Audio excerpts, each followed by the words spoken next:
Yes, good evening and welcome. And once again, we are on the Jamaica Mix.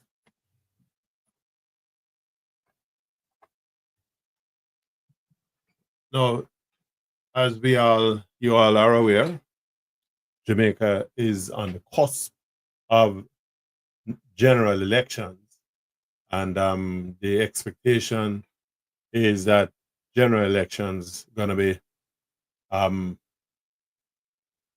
unfurled on the island, certainly before the end of the year. It's anybody's guess. The only man who can certainly make a call as far as the the date of the general election is concerned is none other than the Honorable Prime Minister Andrew Holness.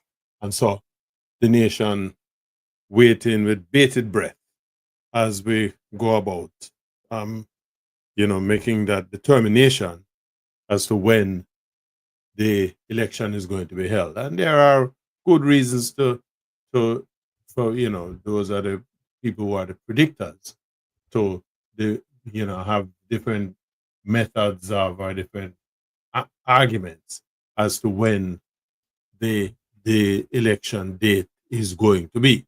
But for the time being, we are going to be just dealing with this as an approaching election.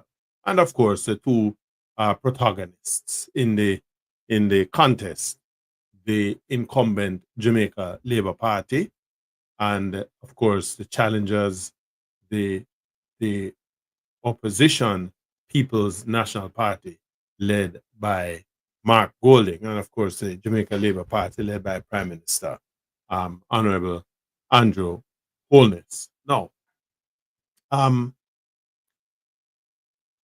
there has been a fair amount of controversy raising, on both sides. Some people put it that the JLP is putting, baits out there, if you will, to basically shift the conversation away from the what the real issues are, and that is whether or not the People's National Party is able, willing, and able to not just feel a good side for the election, but to do a better job or to convince the country that they are going to be better able to run the country than the incumbent. And this is the conversation we want to have this evening. We want to take a look at some of the candidates. We want to take a look at some of the issues. One big issue that is on the table or has been on the table for the last couple of weeks is the school bus program. And there is a fair amount of controversy reigning. Now, from all indications, the ruling JLP had basically promoted or floated a program of running a school bus, offering school bus transportation facilities to the nation's children. Now, if you know anything about, if whether you live at Jamaica and you're under a rock or elsewhere, you will know that public transportation has been a problem in Jamaica, not just since this year, but for the longest while. The country has experimented with, public passenger transport models in different realms, both from the perspective of a national bus, a bus service that started out serving the Kingston metropolitan area, as opposed to fueled by the minibus and taxis and so on. And it is all manner of chaos and crisis. Now, we are by nature, whether people want to like it or not, may I say it, but we in Jamaica, we are an indisciplined, almost ungovernable population.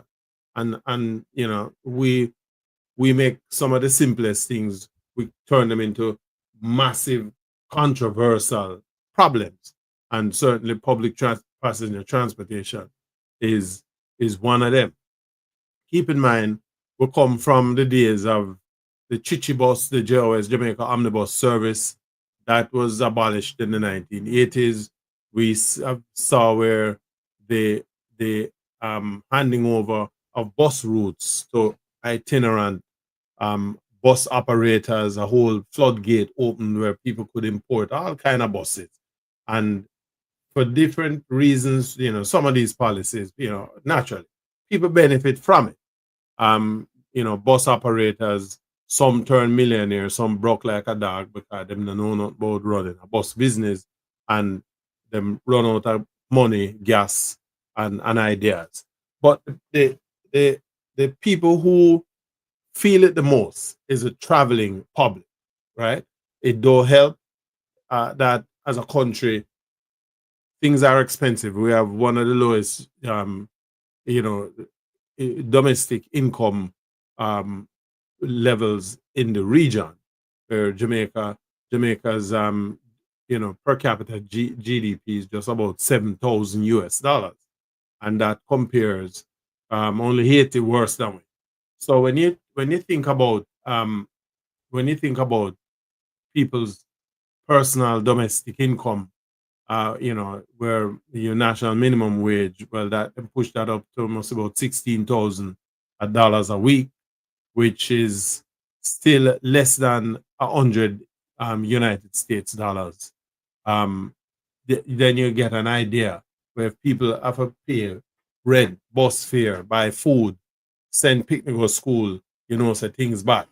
And when you take out of that a sizable strapping of that $16,000 just for public transportation, imagine you have a picnic or a couple of children who have to take the bus to go to school. So public transportation is a major issue in Jamaica, and in particular, the transportation of the school children. That is even, more problematic. Now, on top of that, we have a situation where 3/4 of the people that move up on the road are run minibus or taxi, really shouldn't even be behind the steering wheel of a motor car. Some of them can't drive. Then you have the instance where a lot of them are criminals.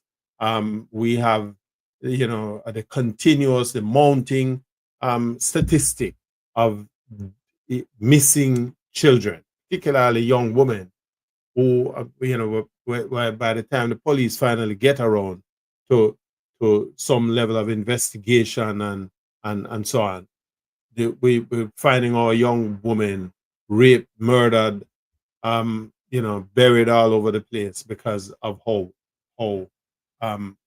the kind of ramshackle nature of public transportation in Jamaica. We have, empirical evidence to support parents who know that, taxi man involved with them daughter, and them can't really say much because the taxi man transport them for free, and so on. And so what we're doing is turning our young women into adults long before the time, because we expose them to these the disasters that is masquerading or mixed in with what we're offering as public transport. So, and then of course there is a road accident. Road accident kill more than 400 people a year in Jamaica. When you consider the size of the population and the fact that with school children, usually when you have accidents with these pro box taxi, I see in one instance the government back people for going a pro box taxi business. The Minister of Finance claims that if you put on $200 a month, you can, over a couple of years, you can buy like a pro box. And everybody knows a pro box is another acronym for taxi.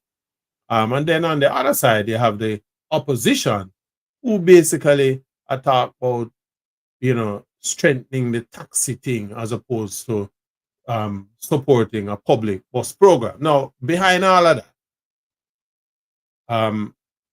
Portland must have put out an experiment with one of them school bus that them import. You know, the design of the bus is typical yellow bus that come out of America that them use here in America as as a school bus, a public transport school bus transportation system. And so apparently in Portland they kind of released um, the, the one of a couple of these buses on the road as a pilot, and of course all hell broke loose because first instance the opposition People's National Party attacked the bus service, the the, the proposed school bus service. Um, you know, but it comes across that they were attacking the school bus service that is being offered, and of course subject to how you take on a topic like that, you either gonna win or you're gonna lose. And my assessment is that what happened is that instead of going after the policy, the PNP went after the program. And by going after the program, they are now coming across as not wanting the country to adopt a school bus program. Some get it, some sell. And so, what is happening now is that the narrative has shifted considerably over the past couple of weeks. It has shifted to, a continuation of the corruption that has plagued or been associated with the current administration, that the respective ministry personnel who have basically been, providing their blessings, if you will, are supporting this policy, that what they're doing is them are basically, the PNP is claiming that the man them buy some old bus and them a charge something like 80,000 US dollar for one of the buses. There, there is some merit to that argument, but the problem with the PNP is that them came out on the wrong foot. It's like you in the army, you march left, right, and then march out right, left. So them out of step with the program, and it is now one of the hardest things for them is to try to get back on a footing where them can make a substantial argument. Do they have a point? Is it a reasonable argument that well, first of all, the question we need to ask is, do we need a school bus program? My answer to that is absolutely yes. The next question you ask is, based on how the administration is going about this program, is it to the benefit of the country? Now, again, very tricky question, because the answer to that is still yes. Even if you are making a solid argument, as the PNP seem to be trying to make, that the bus program as is being promoted is a ripoff, because the bus them not cost $80,000 a piece. And that's a good argument, right? Because we know from research up here, you can buy them bus for all 5,000, you can buy all two for $5,000. Because the problem with these buses is that the respective cities, states that run these school bus transportation program, when the buses get to a certain level of repair or disrepair, they don't, well, a certain level of disrepair, they don't spend a lot of money to fix them. They will they pull them out of service, scrap them to a certain extent, and then carry them go to the junkyard and dump them. And so it looked like some man down in Jamaica find out, say, boy, you can buy them buses for chop and safety. And they are invoicing these buses at some enormous prices back to the Jamaican authorities and making a killing. There is no question about that, right? Because none of them, unless you ever buy a new bus, you don't need to pay $80,000 for one of them buses. Them buses can't value $80,000. And so that is another side of the conversation. But the truth be told, the PNP seem to have jumped off on this thing on the wrong foot. And by virtue of the fact that they came off on that footing, it is becoming a very tough pill for them to sell, because you already come off wrong when you attempted to oppose the bus system. And my thinking is that it would appear that it's going to be a difficult discussion for the PNP, a difficult argument for the PNP to make. I see where a couple of people have been joining the stream, and I just want to welcome. So Mark Cameron is joining. A lot of people lining up. If you're on YouTube, we want to carry this particular discussion. And let me just encourage you to that feel free to call us. You can call me on WhatsApp at 954-274-8177. Let's hear what you think. If you're on YouTube, type in your comments. You're on Facebook, type your comments in. Let's have a discussion on this thing and make us see. Now, again, one of the things we love jump on, and I'm not going to go down that road with this conversation we're having here today. Everybody love, we tear down our political system and our government and opposition. Me not the tear down thing. Let me make that clear. Right? We are work with where we have. But now when we talk about this business, we are putting in a new political party or a new organization, which is not gonna manifest itself for 30, 40 years.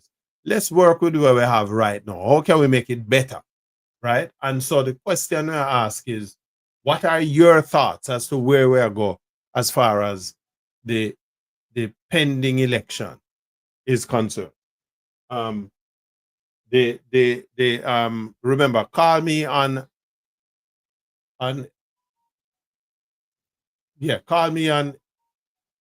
954-274-8177. Right? That's the only phone we're gonna answer for this program. Right? Don't call me on any other phone. 954-274-8177, and call me on WhatsApp, because we want to keep the WhatsApp line so that people can think. And just make me hear your thoughts on these issues. Again, it's election. And I think one of the things we have to deal with our democracy is that, for one, and I can go back to, in terms of my own recollection, the days when politics was like a war in Jamaica. And thank God we have moved away from it to a large extent. People are thing. Let me see who is this calling here. We're getting a call. Good evening. Hello. Good evening.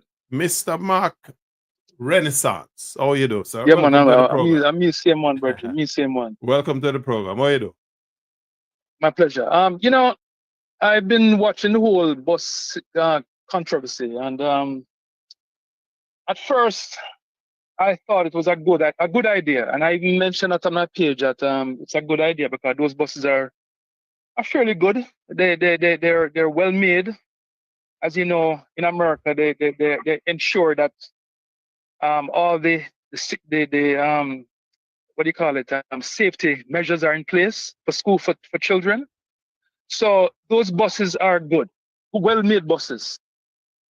The problem I have is the price, and I'll tell you why. I bought one of those buses to do a little experiment as a food concession type of thing. Right. And I paid $2,400 for the bus, and another $1,500 to drive it from New York to Florida. Why I have a problem with the one price. or a small one? The big one, the 40, almost like a 40 foot. Okay, yeah. Right. Another thing you have to consider, right, is that the size of the bus is not conducive to being used in Jamaican roads the way they are. And I can just see the nightmare of a bus breaking down on a rural road and people being unable to make it around the bus to get where they need to go to. So the one size fits all does not apply to Jamaica.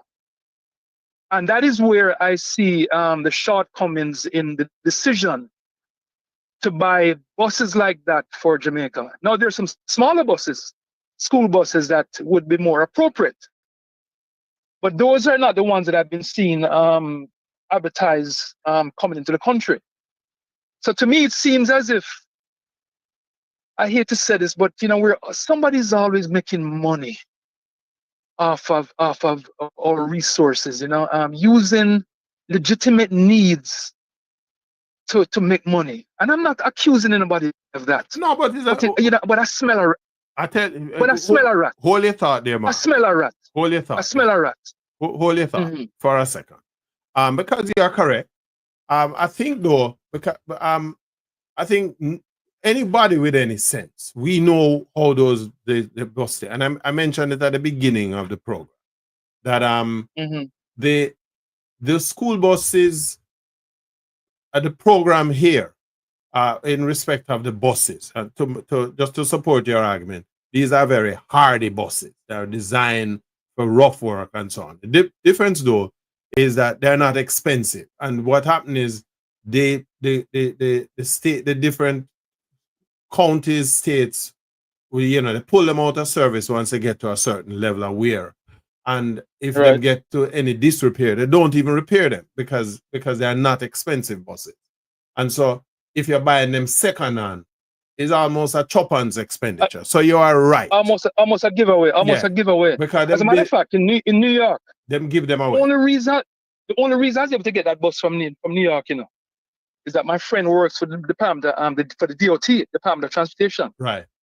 And he's in, I'm available in with the whole thing. So he was able to get like 3 or 4 buses, but the other ones were destroyed. Yeah, the other ones were destroyed. They give them out. Them sell those that are saleable. You may be able to get to buy, but in general, they send them to the scrapyard and them crush them up, right? Absolutely. But they're not a big item that would attract any major resale price. So to your point, I saw some numbers where the respective departments in Jamaica that is administering this program is putting up that the bus going to come with them cost $80,000 for land. Now, I could do some quick maths. Hold on, 80,000 US, obviously, right? Yeah, US. So come on, bro. Come on, man. We're on the same page, man. We're on the same page. But again, no, I'm just upset. I'm just upset at the numbers, Bridget. Here is the problem. I'm upset at the numbers, Mark, and we're upset.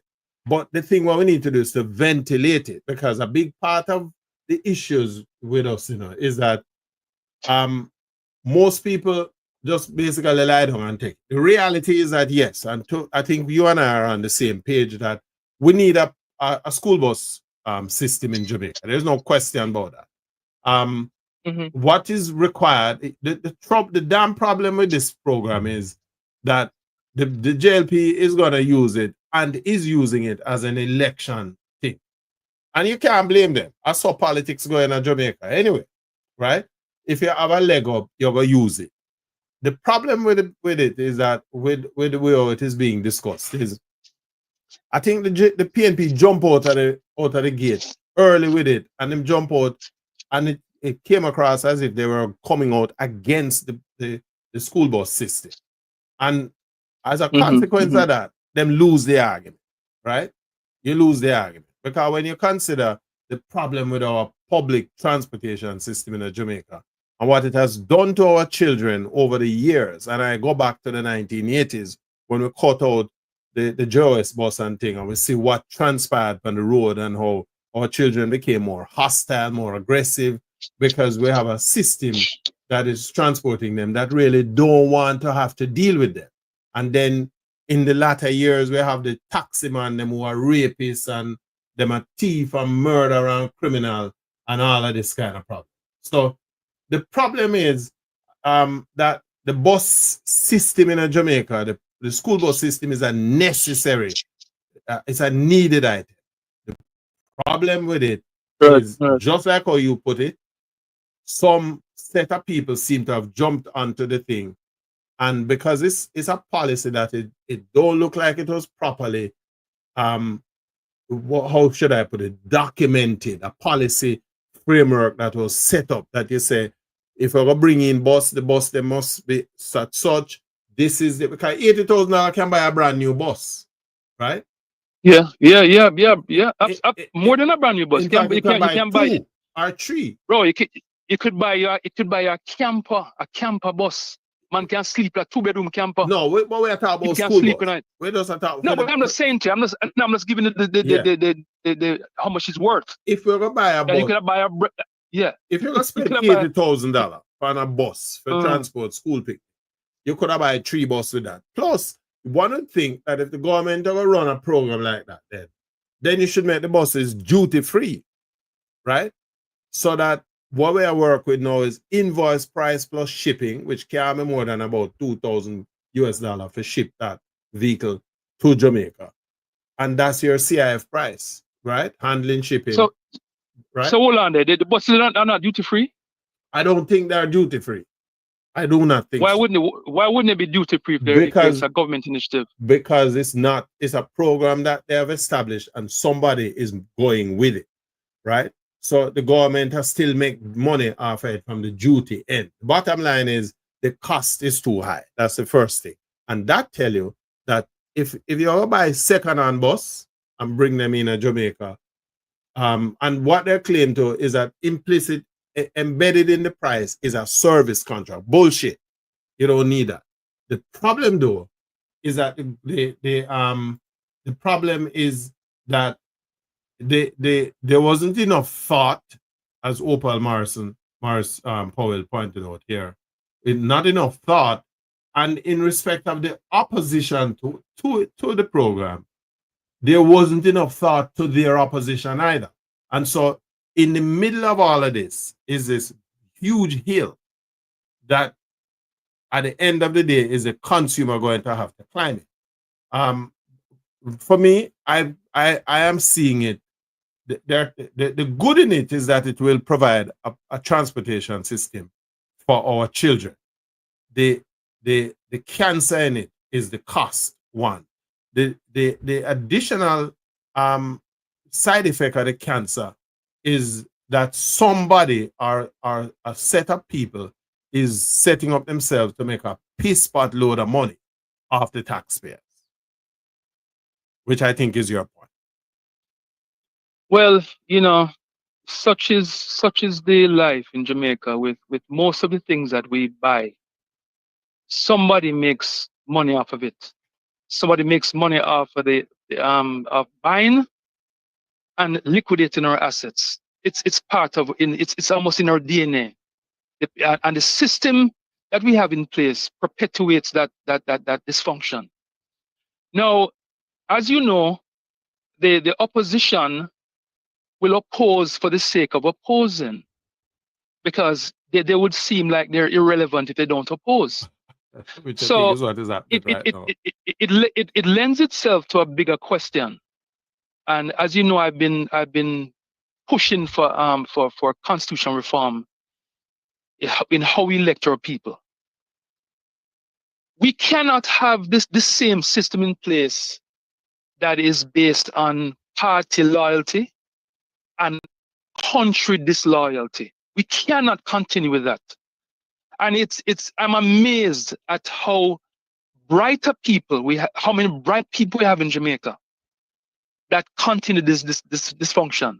And it's one of two things. The Jamaican government is our biggest employer. So by somewhere along the line, people have to deal with government. And the other people are actually benefiting from the dysfunction of government, which is, in my opinion, is treasonous. It's treasonous.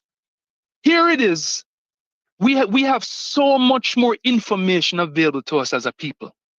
So much information on what has gone wrong, which we have examples of outer many, and the light bulb situation that the PMP was a part of. And you mean to tell me that we have not put a system in place that prevents people breaching protocols to do what they want to do, and then they don't even talk with the Jamaican people about what they're doing. There's no discussion. Michael Manley always talk about walking with the people, brethren. Okay? Nobody are walking with people. They might do what they want to do, because guess what? The 35% that vote are voting for their party. And it's about party loyalty and party interaction with their party loyalists. The 60% of Jamaicans are not involved, because we believe that if you vote for JLP or PMP, you're getting the same results. Nothing has changed.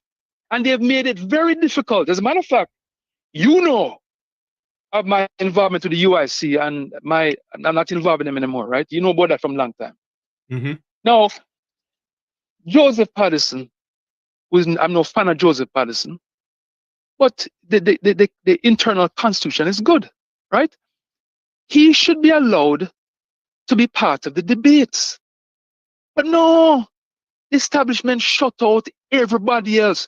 No other conversation can be had outside of the PMP and the JLP's initiatives that they're putting forward. And I know why. They cannot defend their record. So it is, you see, I don't know. I don't know if I agree with that. I'm sorry. This last point. Yeah. Them both have secrets for each other. They have secrets. Yeah, but let's bring this thing. They're protecting each other. Let's bring this thing down to a level where the average. What we're trying to do is, you made a point earlier. 37%. You said 35, but it's actually 37% of the electorate that is voting in election. So I mean that's 63% of your electorate is not voting. Every complaint that or issue that or flag that you raise in this your exchange here really speaks to the factor of the lack of interest on the part of the electorate, and because there's no change. Well, it's not that there's no change. I don't know. It's the same thing. Same government, bro. No, hear me. Try to get a conversation. But I understand the angst that you have, but for me a bigger concern is that we have 1.9 million people on a voters. 1.9. That's a piece pot load of people, right? And of that, only 700,000 people participate in the election.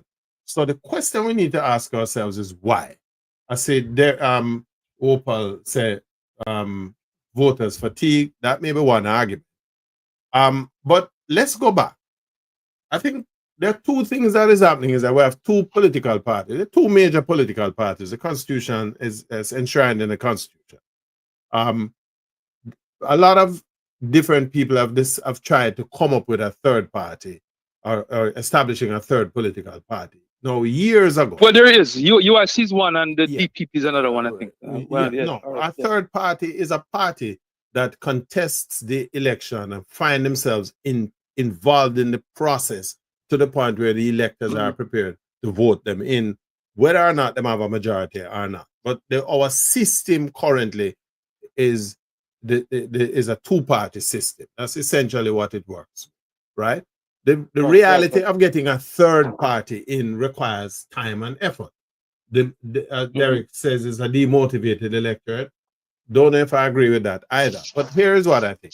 Back in the 1970s into the early 80s, our politics was based on ideological differences between one side and the other, right? Right. Agreed. As we moved into the 1980s, what has happened is that there's been a coalescing of political and socioeconomic development thought around a more center-right approach to political and economic management. So what has happened is that the two major political parties, or any combinations thereof, even those who are aspiring to become part of the process, are promoting the same kind of liberal democracy kind of approach. And the reality is that there is no difference per se in terms of the methodology what makes the difference is the personalities, right? The second part of that problem is that a lot of the other aspirants on the outside who are trying to become part of the political process want to get up, form a political party, and believe that they can win an election the very next day. And that is never going to happen. I made this argument back in 1995 when the NDM was formed, and the NDM provided the best opportunity. But Golding, who and his group of people who had left the JLP to form this organization, they were of that thinking. And the minute they went to election in that year and they faltered, the thing fell by the wayside. My view is to build a political organization that is going to have an impact in Jamaica, it's going to take you a good 20 to 30 years. And so the promoters of this new political organization may not themselves see the reins of government in their lifetime. They have to set something in motion that can build the traction over time, that get people involved.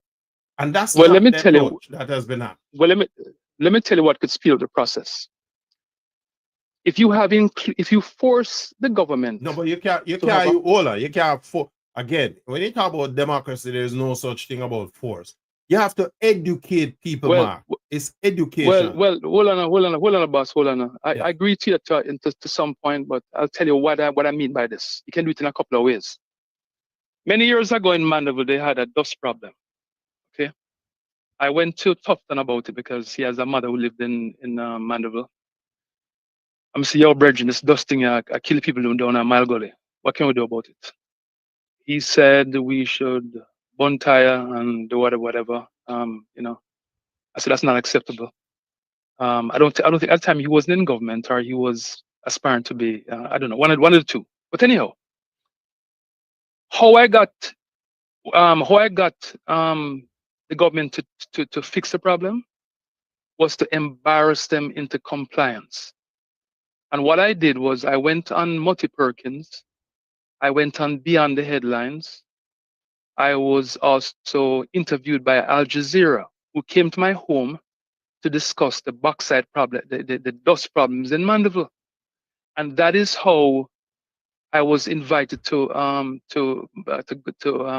Garden House to make my presentation in front of government. And when all the issues were placed in front of them, and the toxicity of the dust was in front of them face, they had no option but to spend money to put sprinklers on a mud lake. So I'm saying to you that if we can start a campaign that shows the government dismissing other voices, maybe we may get the same results. Because I do not believe that the PNP and the JLP have all the answers. Again, I don't believe that the independents have all the answers as well. However, the system in place only emboldens the existing two to do as they please, and Jamaicans sit on the sideline and watch this function, and that's why nobody votes. Because we believe that if we vote for JLP or PNP in this dispensation, not the 70s or whatever, where you rightfully said there was an ideological difference. If you vote for any of them today, you're getting to get the same corruption, the same breaching of protocols, giving themselves a raise without even talking to the Jamaican people about that. They all accepted a raise and they don't deserve it. We have 63 MPs and only 14 parishes. They cost us collectively with the parish council over $2 billion a year. For the what? Again. For the what, brethren? For the what? Mark, we have no say. We have no say, bro. I hear you. We're gonna leave it right there. But some central points. I what I want to do is get some feedback from some of the other people out there. So we think. I waited bated breath, brother. Why? What am I to say? All right. No worries. But thanks for the call, my brother. My pleasure, man. Keep up.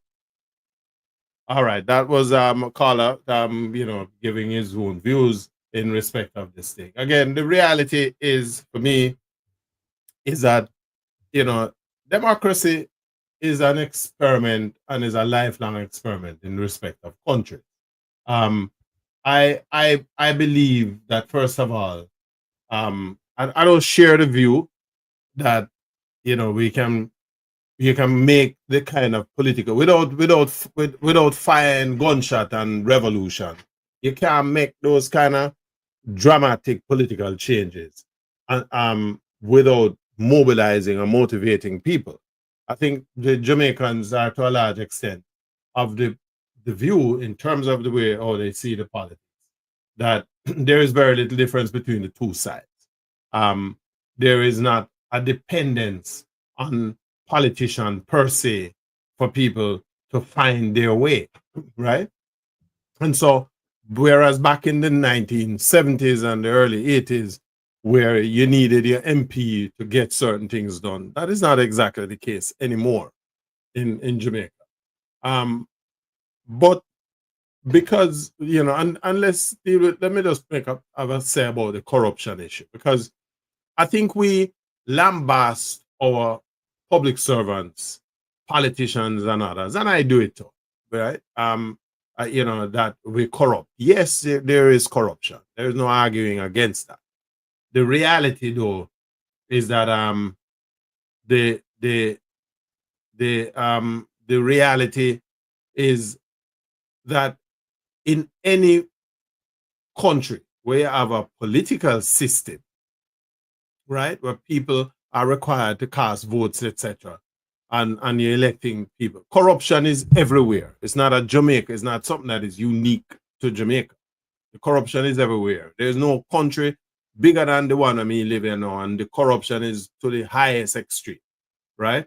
So and it's everywhere. Okay. Does that make it right? No, no. But we draw and quarter our political representatives, and we label everybody as corrupt.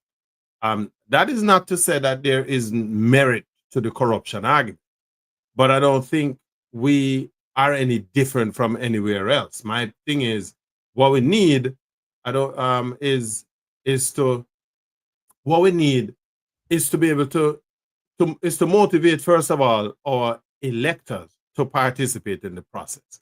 Now, I say this man, I don't know who Curtis Craig Campbell is, but him have all kind of, they're all being rather irrelevant and for not having the right conversation, or just impress the 63 to inspire, motivate to include. I don't know what the hell this person. You need to write something where people can read and relate to. But anyway, what we need to do is to get a majority of the population involved in and interested in the political process. And for those out there who have all of this talk, use the energy and mobilize and motivate the people who now vote to vote in the election, right?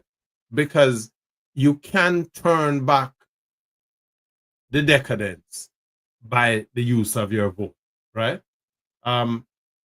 Corruption should be a no. Yes, we will have some corruption, but if we allow it to happen without consequences, then eventually country will start to pull apart at the seam. Again, Opal, I am one of the biggest I'm one of the biggest the biggest voices against the corruption. But what is happening is that we make the discussion only about the corruption, right?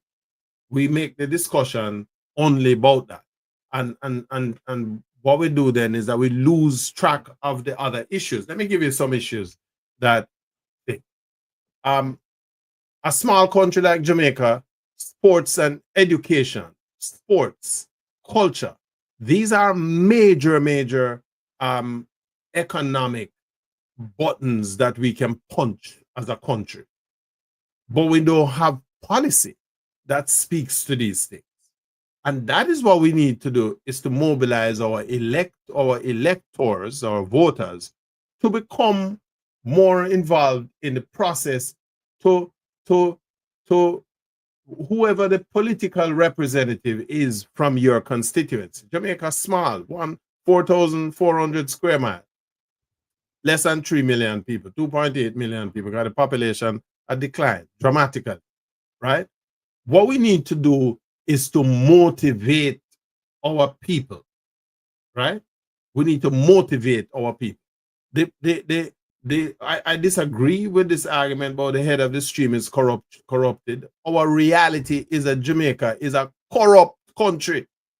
It's not just the people at the head corrupt. The country corrupt. The people corrupt. And if you are drawing political representatives from the population of corrupt people, you are bringing that corruption into the halls of government. That's a fact, right? It's just like we have murder, or we have crime, we have a major crime problem in Jamaica. Why? Because what we have is a criminal environment. It breeds criminality. And so the people we are pulling from to serve are impacted by those vices. So we have to change that.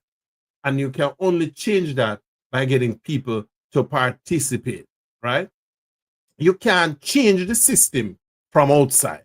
You have to become involved if you want to make a change. You can't sit on outside or so.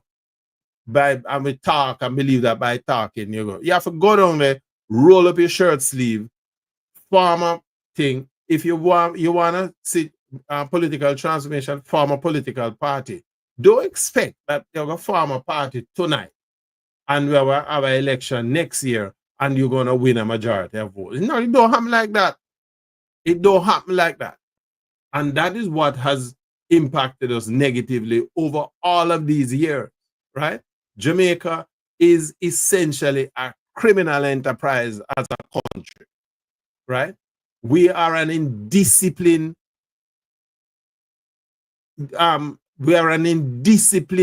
country. And out of that, the indiscipline and the criminality that festers within the geographical location that is Jamaica lends itself to the corrupt practices, right? So from the little policeman who stop it on the road and say left or right, a corruption that. If you have to pay money to get a birth certificate, corruption. If you have to pay money to grease the wheels of things to get it going through, corruption. Somebody beg you a favor, and in order to get it done, you have to let off some corruption. And so if you look at everything that you do in terms of how you deal with your fellow Jamaican, and then you find yourself in a position where you are now running for political office, that same corrupt intent is a part of your DNA. Not because you go into politics, you're going to flick off the switch and you're not corrupt anymore. Bullshit. That is like a wolf, a look on the sheep and tell you, if you elect me tomorrow morning, I'll become a vegetarian. That is bullshit, right? We need to recognize that these are the things, and the only way you can change that is by educating your population. And the only way you can get that educated is by forcing those who wish to govern the country in a position where you said you have to spend more money at educating your population. Let me tell you something. If you have a better educated population, we have less reliance on vices like corruption and criminality. Because one, if somebody recognizes that I am going to be able to find myself a job that will pay me well based on my abilities, right? So I don't have to pay a little man half of my pay for 3 months because I want the job, right? I qualify for the job, right? So we need to start there. People, if we have a population that is better qualified, we are able to attract better investments.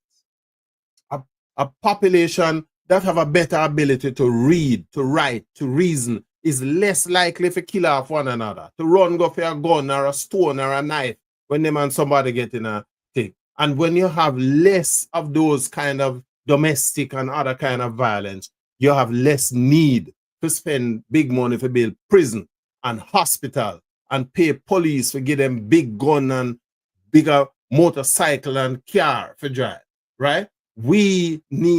That's what we need to change, right? So we have to change our thinking.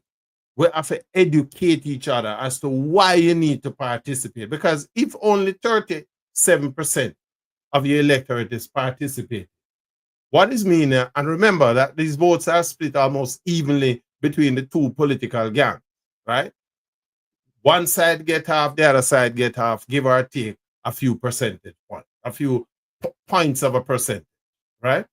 And so what is happening is we less and less people are electing those who govern us. And the people who are corrupt, who recognize that we can, since it's only 600, 700,000 people have voted, me know PNP will get 300,000, we will get 300,000, or 340,000 each. So we only have an extra 40,000 that we need to make a decision from. We can buy that 40,000. That's the problem, right? But only when we educate ourselves as to why we must participate, so we prevent or reduce the opportunities for these approaches. That's when we are making a change, right? Talk easy, boss. Talk is easy. Everybody can find a platform and bully for talk. But let's educate ourselves and let's educate each other, right? We have an election that is coming up, one way or the other. The question we must ask ourselves is, the People's National Party is asking for the reins of government. Have they made a sufficiently substantial case for why the people of Jamaica should come out and agree and vote out the Jamaica Labour Party and vote them in? Have they made that case? That's the question we must ask ourselves, right? It can't be that we just expect that the JLP will follow and dead and we put it in the PNP. The other question is, have the Jamaica Labour Party, by your assessment, analysis, done enough, delivered on the promises that they made when they were first elected, right? Have they delivered sufficiently on those promises? And has it impacted you in a way that makes you better off, comfortable enough, that it warrants giving them a second or third look? Because them say this is what, third term? Have they made that case? Those are the questions, right? On a line-by-line comparison, the ministers that they currently have versus those in the wings put aside by the PNP who is offering themselves, which of the two groups do you believe have the better side, right? And will do the best job? Those are the questions, right? Because when we start to reason along those lines, that's where we are changing the thing. And more importantly, you're able to say to those who would have decided not to participate, here's the reason why you need to participate. Let us have those education programs. I am using my channel here I'm not batting for one side nor the other. I am saying, let's have these kinds of discussions, right? Let's have these kinds of discussions to educate those people who may not be too certain as to where they stand, right? In politics, it comes down to, am I better off for this administration, or will I be much better, significantly much better, by making a change at the ballot box? Those are your questions, right? On however you arrive at your answers, use those answers to help you to make a decision. That's what it is all about. We need to stop the cut each other throat. We need to stop tear down each other, tear down our institutions, as bad as the PNP and the JLP is, right? You know, here, no turmoil and upheaval in Jamaica. Jamaica, peaceful. We have some issues, yes, we have a whole heap of problems. but they are not insurmountable, right? And those who have agreed to put themselves up to serve, give them the room fit to serve. And when they screw up, get rid of them. That's it. That's how politics work, right? Politics is not about sitting on the sideline and you make a bag of noise and then man them say, all right, come and do something and you run. We know that. We're better than, right? So let's carry the conversation more. I thought somebody text me say man try call and couldn't get it. And instead of line free now and call. You understand what o'clock a strike. Now, a couple of other topics I want to pick up. I think we'll flag that one today. The political one. We'll pick that up again next week. The West Indies cricket team, Australia bowled them out for 27. At first, I think it was a joke, right? 7 man in the batting lineup make ducks. The top scorer in the innings was extras with 11, right? 11. The top scorer was extras with 11 runs, and the other batsman, the next man, top scorer must make 4, right? Now, may I watch West Indies cricket from 1969? I mean, a little boy in a short pants, right? May I watch West Indies cricket, right? Sobers against West Indies against England at Sabina Park, right? And as a general rule, I miss Test cricket until 1995. 1995, I sit down at the Kingston Cricket Club veranda, and Australia bust we ass. Steve Waugh make 200 and odd, him brother Mark Waugh make 100 and odd, right? And West Indies lost a Test match for the first time in 15 years, and we have not been back on the road to winning since, right? It got progressively worse. We have a captain who were playing against South Africa, the bastion of racism during the apartheid system. So the cricket system let them back in. And we lose to South Africa. And the captain of the West Indies said, oh, now make it sound, so it's just another cricket match, right? We are in dire straits, right? Because me personally believe that when a man a bowl you out for 27 runs, it no matter that your bowler them take 10 wickets, because a man say, boy, the bowler them all right, and the batsman. The reality is that cricket is a 2 innings aside game. And the essence of any kind of competitive cricket is that your batsmen must put up a competitive total that will give your bowlers the tools to which them can work. If you are even bowling out the other side for 50 and you can only make 20, it's a waste of time. It's a waste of time. And this is what West Indies cricket has come down to. We have a situation now where one of the worst players, Darren Sammy, is now the coach, the head coach, him responsible for all versions of the game in the Caribbean. 1 day, 20 over, and Test cricket. The man couldn't make a regular Test team anywhere else outside of West Indies in a theme time. But him, who's a mediocre player, right? I'll end up a captain the West Indies team, right? We have a man who I think a reefer, who him is a batting coach. The man could have barely make 25 as an average, as a Test player, is him average, right? And him is the batting captain. We have some youth where I play Sunlight Cup that look far better than them West Indies cricket. The essence of Test cricket is batting, because cricket is a batsman game, not a bowler's game, right? The essence of Test cricket is batting. And we have some youth who can't play a defensive stroke, right? It would be a better thing if the West Indies man them get up and say, boy, the wicket we play upon a shit. That would have been a better defense Because but then you have to ask the question, then how come the other man then make so much run, right? So it have nothing to do with the wicket. It have to do with our ability. It have to do with the the the approach that our players have, right?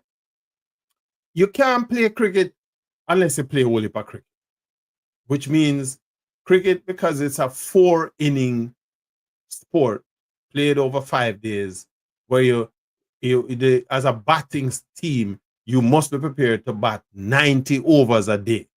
90, right? That's 540 legal deliveries in a 6.5 hour playing day. If your team can't do that, pack up and leave, because that's what the cricket is about. Now, the West Indies is talking about them gonna bring back um they actually went and called a meeting this evening. They called a meeting this week, an emergency meeting with Clive Lloyd and Viv Richards and Brian Lara. And my question was, what, they might pick them for turn out as batsman for the West Indies? Because really, what's the purpose of bringing them? And since we're up on the topic, I just want to use the opportunity just to get a little plug. If you don't buy my book yet, right? Now is a good time to take a look. My current novel that is out there, Unbroken, Sheila, the girl from the lane, that Sheila part 2.0, and this is available on my website at yardmedia.com. It is also available on Amazon.com, right? And let me just get this out of the way. Yeah, it's available on Amazon, and it's available on the website at yardmedia.com. You know, so check it out, and with $15.95 plus shipping, and we'll send you an autograph copy.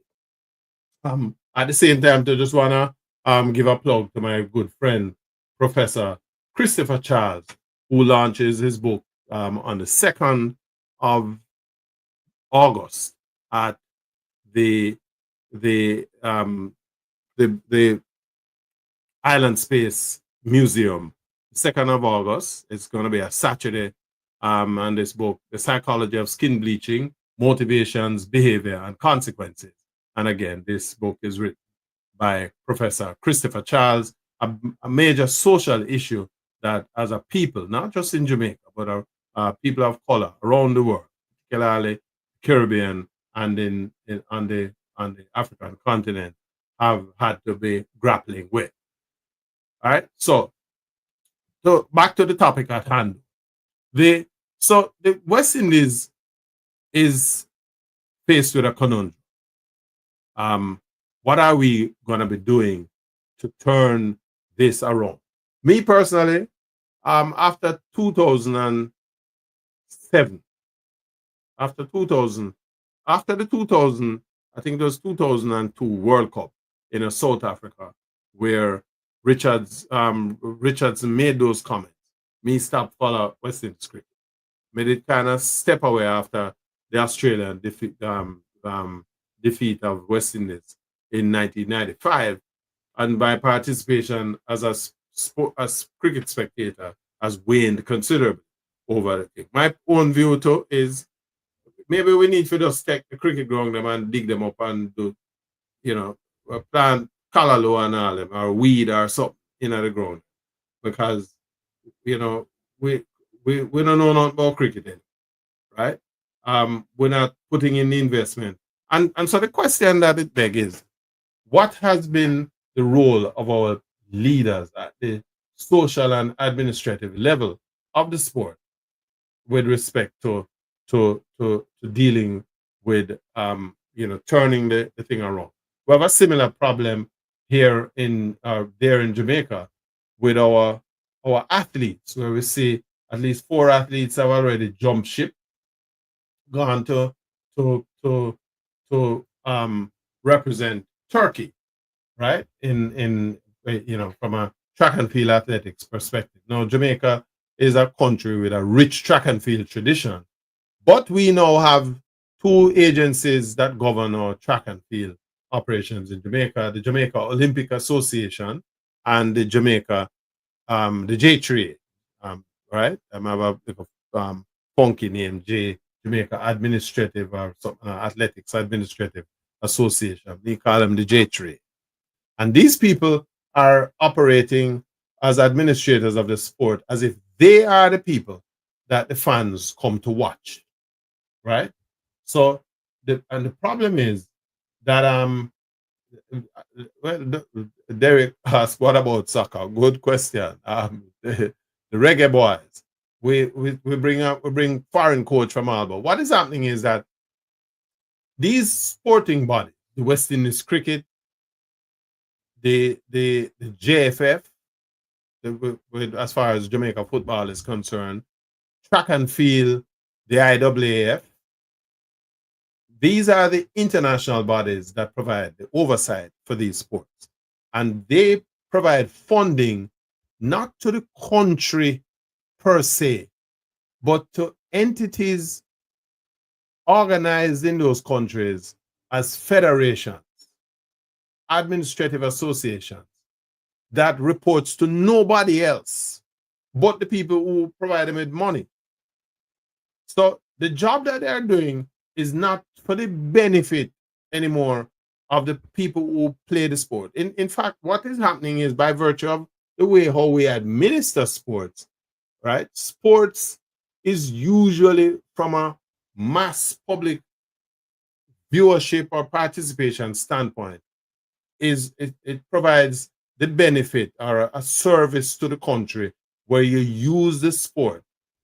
You know, you develop an atmosphere where the spectators come, and it provides that feel good mentality to raise people's spirits, to show some level of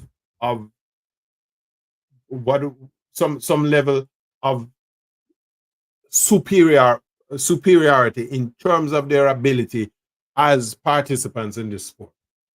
And it provides a motivator, act as a motivator to the public at large to aspire to represent your country and to realize some of the financial and social and other benefits that come with it.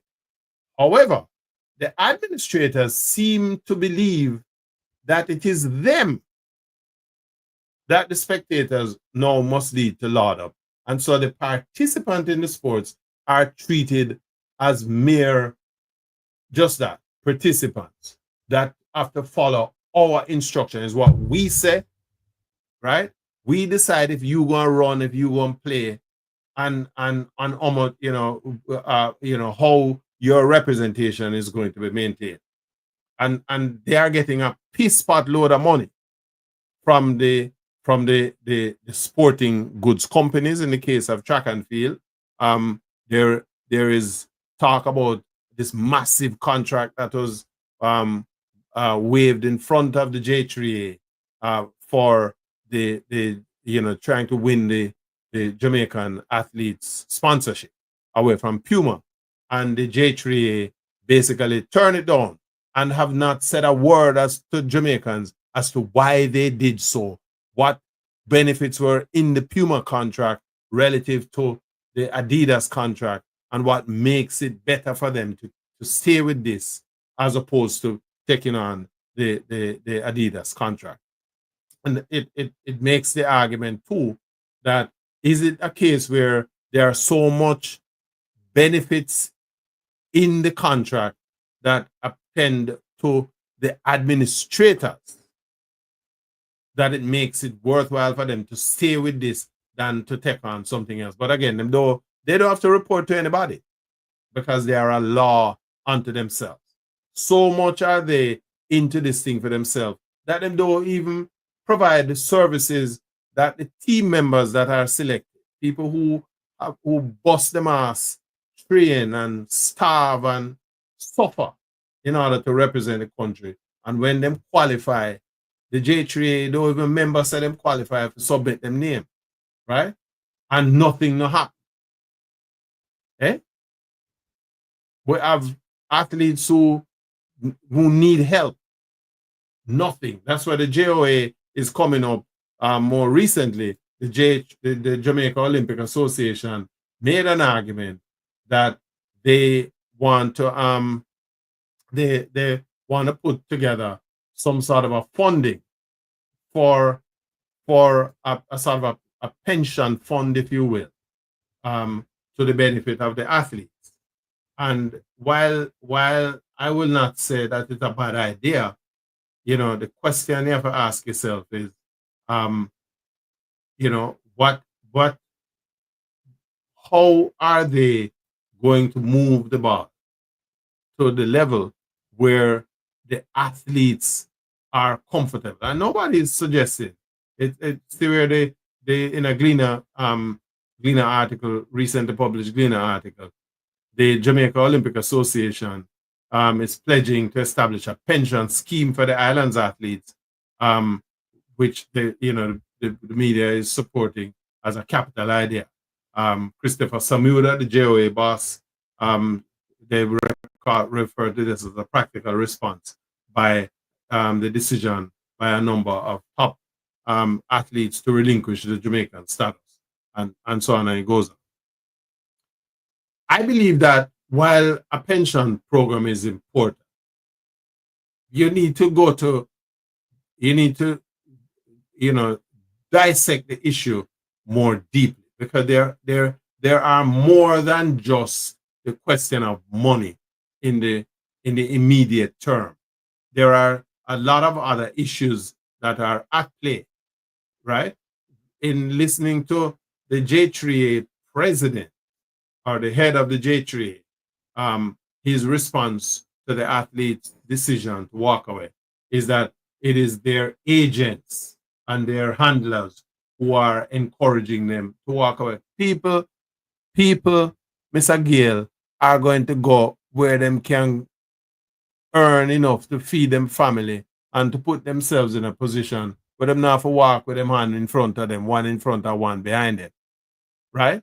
That is why I don't have no problem with the team sport that asked about soccer. The reality with football and track and field and cricket is that playing at the local level allows those players who have, distinguished themselves to get selected for teams or to even get contracts. Because you have whole heap of corridor cricket will play out a road across the world, where no whole heap of big name player, them can bowl a bat, them can bowl a ball, and them a walk away at a year time with a good 50,000-60,000 US dollar as income. So we're not knocking the sports. What we say, we need to pay more attention to how we ensure that we get the best value for the investment in our youth, right? Our young people are the answer. Me a whole thing, my teeth them soon start drop out. We not when we live forever. And some of them man who are run the JAAA and the JAAA and all of them believe like them gonna dead forever. And not realizing that you have to make an investment in the young people, because that is the future, right? 10, 50 years after we're dead and gone, you want for the receiving generation of youngsters to be carrying the ball. You have to keep them interested, right? I would hope that whosoever win the next election will take a look at the charters that gave rise to these associations and organizations and find a way, right? Right. As Derek here is saying, it's a money tree for the old folks. We have to change it though, Derek.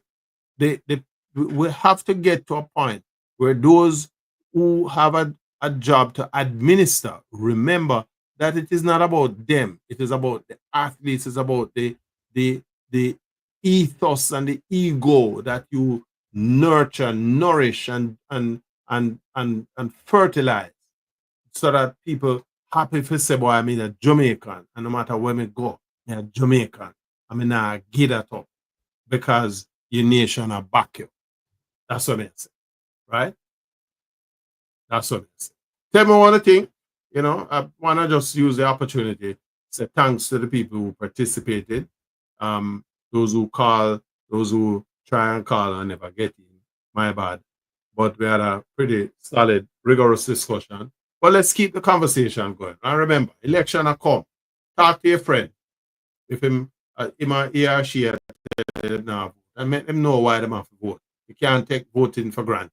Look what we do up here. So if people say, what me now voting, and now me hear them about who are the president and them have run out people out of the country, and that's what happen when you don't vote. Because when you don't vote, that no vote count against, right? So Jamaica are in the same position there, but if you're not careful, we can go down there too. Participate, right? Let's keep the discussion going, right? And remember, check out the website, yardmedia.com, and at the same time to check out my new book, The Girl from the Lane, and more book are coming out. I'm just doing a little thing here where we're trying to write stories that are representative of who we are as a people, right? As Jamaicans, we're strong. We have enough argument. We have enough, enough energy and enough vitality. And may I write some stories that emphasize, some good, nice, motivating stories. Check out yardmedia.com and check out Unbroken. Check out as well The Girl from the Lane and check out Top Ranking. I may have something new come, should be ready for publication in time for Christmas. Not a wicked story, but in the meantime, let's talk about Unbroken. May I get some incentive to try and push this down the road. And we'll do some book signing as we go on. It has been a pleasure. Thank you very much. And until we do this again next week, more time.